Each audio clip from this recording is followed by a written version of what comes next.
All right, thank you so much for taking the time to interview with me. Why don't you tell me your name and a little bit about why you're here at COP?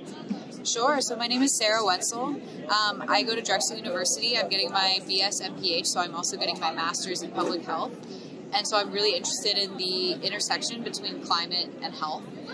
And part of the reason I'm here at COP is to really bring awareness to the National Youth Statement of the United States. It's the first one that's ever been created, and it was created at the local Conference of Youth in September at Drexel. And it was a really amazing collaboration between over 100 young people from 24 states. We just came together and discussed different thematic areas, and we created really coherent policy recommendations to be implemented in the Global Youth Statement at the Conference of Youth that directly preceded COP. So that's one of the reasons I'm here, and I'm also learning a lot. All right. Thank you for explaining a little bit about the youth statement and a bit of the work that you were doing back in the U.S. So why don't you tell me a little bit about what are your hopes for things coming out of COP27 and what are your personal goals? So with regard to my hopes for COP27, I think as a future healthcare professional, my overall goals are that we can really mitigate and adapt to climate change, of course, like I think most people here.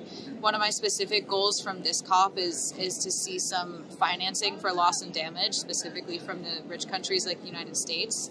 But I really hope that at least at the next COP we can center human rights and public health and really rapidly mobilize support for the people that are feeling the worst effects of climate change.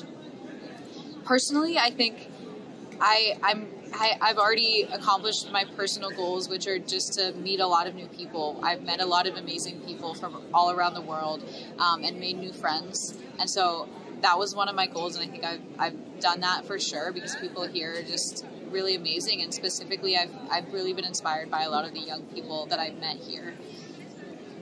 Awesome.